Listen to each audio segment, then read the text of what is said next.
আসসালামু আলাইকুম, আশা করছি সবাই ভালো আছেন। আমন্ত্রণ জানাচ্ছি নতুন আরও একটি রেসিপি দেখার জন্য।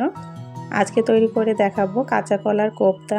ভীষণ মজার একটা রেসিপি, আশা করছি আপনাদের কাছে ভালো লাগবে। এটা দুপুরে গরম ভাতের সঙ্গে ভীষণ ভালো লাগবে খেতে। বাচ্চারা অনেক সময় সবজি খেতে চায় না, এভাবে সবজিটা রান্না করে দিবেন, দেখবেন মজা করে খেয়ে নেবে।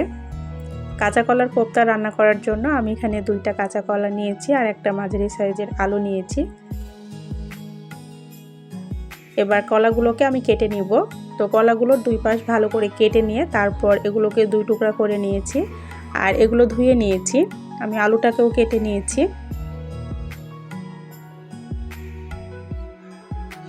কলা আর আলুটাকে আমি ধুয়ে নিয়েছি। এবার এগুলোকে সিদ্ধ করে নিব। চুলায় একটা হাঁড়িতে পরিমাণ মতো পানি দিয়ে নিয়েছি। এবার এর মধ্যে কলা আর আলুটাকে দিয়ে দিব, দিয়ে ঢাকনা দিয়ে এগুলোকে সিদ্ধ করে নিব। আর ঢাকনা দিয়ে সিদ্ধ করলে খুব তাড়াতাড়ি সিদ্ধ হয়ে যায়। এগুলো সিদ্ধ হয়ে গেছে, দেখতে পাচ্ছেন। এভাবে সিদ্ধ করে নিতে হবে। কলার আলুটা সিদ্ধ করে নিয়েছি। এবার চুলাটা বন্ধ করে এগুলোকে নামিয়ে ঠান্ডা করে নিব। আর ঠান্ডা করে তারপর এগুলোকে আমি ভালো করে ছিলে নিয়েছি। কলাটা সিদ্ধ করার সময় অবশ্যই খোসা সহ সিদ্ধ করবেন, তাহলে কলাটা আর কালো হবে না। কলা আর আলুটার খোসা ছাড়িয়ে নিয়েছি। এবার এগুলোকে একটা গ্লাসের সাহায্যে চটকে নিব। এগুলো গরম থাকা অবস্থায় এভাবে চটকে নিতে হবে, তাহলে খুব সুন্দর ম্যাশ হয়ে যাবে।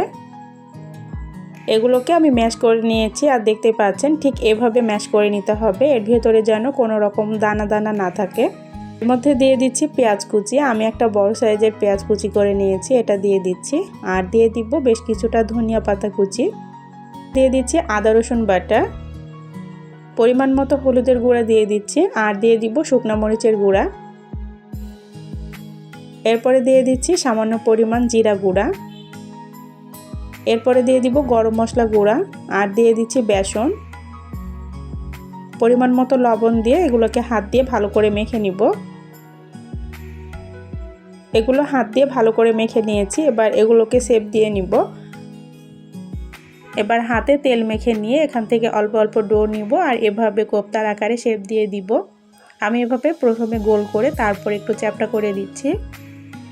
আপনারা আপনাদের পছন্দ মতো শেপ দিয়ে নেবেন। এখানে লম্বা করে করতে পারেন। আমি ঠিক এভাবে করে নিচ্ছি, আপনারা চাইলে ছোট বড় করে নিতে পারেন। হাতে তেল মেখে অল্প একটু ডো নিয়ে এভাবে চেপে চেপে গোল করে তারপরে চ্যাপ্টা করে আমি বানিয়ে নিচ্ছি। আপনারা আপনাদের পছন্দ মতো এই শেপটা দিয়ে নেবেন। তো সব কোপ্তাগুলো আমার বানানো হয়ে গেছে আর দেখতে পাচ্ছেন আমি ঠিক এভাবে বানিয়ে নিয়েছি। আপনারা আপনাদের পছন্দ মতো এটা শেপ দিয়ে নেবেন। এবার এগুলোকে ভেজে নিব। এখন পর্যন্ত যারা ভিডিওটা দেখছেন একটা লাইক দিতে ভুলে গেছেন, প্লিজ একটা লাইক দিয়ে নেবেন। কড়াইয়ে পরিমাণ মতো তেল দিয়ে তেলটা গরম করে নিয়েছি। এবার একে একে দিয়ে এগুলোকে ভেজে নিব। বাচ্চারা অনেক সময় সবজি খেতে চায় না, এভাবে কাঁচা কলার কোপ্তাটা রান্না করে দিবেন, দেখবেন মজা করে খেয়ে নিবে। এক পাশ ভাজা হয়ে গেছে, এগুলোকে উল্টিয়ে দিচ্ছি। দুই পাশ এভাবে লাল লাল করে ভেজে নিতে হবে। দেখতে পাচ্ছেন কত সুন্দর কালার এসেছে। ঠিক এইভাবে দুই পাশে ভেজে নিতে হবে লাল লাল করে। এগুলোকে মাঝারি আঁচে ভেজে নিতে হবে, হাই হিটে ভাজা যাবে না, এতে করে উপর থেকে পুড়ে যাবে আর ভেতরে কাঁচা থাকবে। মাঝারি আঁচে এগুলোকে উল্টিয়ে লাল লাল করে ভেজে নিব দুই পাশে। কোপ্তাগুলো দেখতেই পাচ্ছেন ভাজার পরে কতটা ফুলে গেছে। এগুলো ভাজা হয়ে গেছে, আমি তেল ঝরিয়ে উঠিয়ে নিচ্ছি। বাকিগুলোকে আমি একইভাবে ভেজে নিব। এক পাশ ভাজা হয়ে গেছে, এগুলোকে উল্টিয়ে দিচ্ছি। কোপ্তাগুলো দেখতে পাচ্ছেন ভাজার পরে কতটা ফুলে ডবল হয়ে গেছে। এগুলো ভাজা হয়ে গেছে, উঠিয়ে নিচ্ছি। কাঁচা কলার কোপ্তাগুলো আমার সবগুলো ভাজা হয়ে গেছে, এই তো দেখতে পাচ্ছেন। এবার একটা মশলা রেডি করে নিব। এর মধ্যে দিয়ে দিচ্ছি আদা রসুন বাটা, হলুদের গুঁড়া, শুকনো মরিচ গুঁড়া, ধনিয়া গুঁড়া, জিরা গুঁড়া। এরপরে দিয়ে দিচ্ছি স্বাদ মতো লবণ। এবার পানি দিয়ে এগুলোকে গুলিয়ে নিব। এইভাবে গুঁড়া মশলাটা পানি দিয়ে গুলিয়ে তারপর রান্না করলে বাটা মশলার মতো অনেকটা টেস্ট হবে খেতে।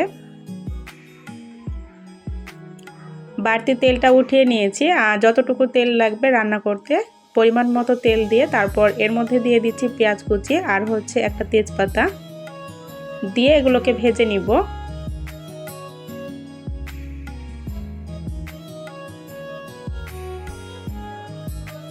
পেঁয়াজটা ভাজা হয়ে গেছে, এবার আগে থেকে রেডি করে রাখা মশলাটা দিয়ে দিচ্ছি, দিয়ে এগুলোকে নেড়ে চেড়ে কষিয়ে নিব।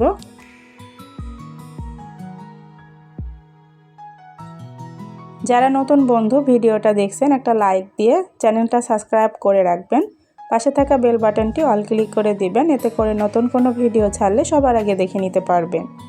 যারা এই কাজটা করে রেখেছেন তাদেরকে অসংখ্য ধন্যবাদ। মশলাটা কষানো হয়ে গেছে, দেখতে পাচ্ছেন যখন মশলা থেকে তেলটা এইরকম ছেড়ে দিবে তখন বুঝে নেবেন মশলাটা কষানো হয়ে গেছে। এবার এর মধ্যে দিয়ে দিব পরিমাণ মতো পানি। পানিটা দিয়ে ভালো করে নেড়ে চেড়ে এটা ঢাকনা দিয়ে রান্না করে নিব বলক ওঠা পর্যন্ত। এভাবে কাঁচা কলার কোপ্তাটা একবার রান্না করে দেখবেন, দুপুরে গরম ভাতের সঙ্গে ভীষণ ভালো লাগে খেতে। বাচ্চারা অনেক সময় সবজি খেতে চায় না, এভাবে কাঁচা কলা দিয়ে কোপ্তাটা একবার রান্না করে দিবেন, দেখবেন মজা করে খেয়ে নেবে। এটা দুপুরে গরম ভাতের সঙ্গে ভীষণ ভালো লাগে খেতে, আর এটা মাছ মাংসকেও হার মানিয়ে দিবে, এতটা মজার হয়। আপনারা বাসায় একবার ট্রাই করে দেখতে পারেন। এগুলো বলক চলে এসেছে, এবার এর মধ্যে দিয়ে দিচ্ছি আগে থেকে ভেজে রাখা কাঁচা কলার কোপ্তাগুলো, আর দিয়ে দিব 3টা কাঁচামরিচ।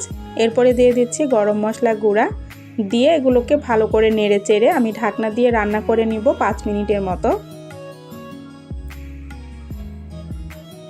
5 মিনিট পর ঢাকনা তুলে এর মধ্যে দিয়ে দিচ্ছি ধনিয়া পাতা কুচি। ধনিয়া পাতাটাকে দিয়ে আবারও ভালো করে নেড়ে চেড়ে আমি আরও কিছুক্ষণ রান্না করে নিব। দেখতে পাচ্ছেন আমার রান্নাটা কমপ্লিট হয়ে গেছে, আর এটা এত মজার হয়েছিল খেতে। এটা দুপুরে গরম ভাতের সঙ্গে ভীষণ ভালো লাগে খেতে। এখন পর্যন্ত যারা ভিডিওটা দেখছেন একটা লাইক দিতে ভুলে গেছেন, প্লিজ একটা লাইক দিয়ে নেবেন।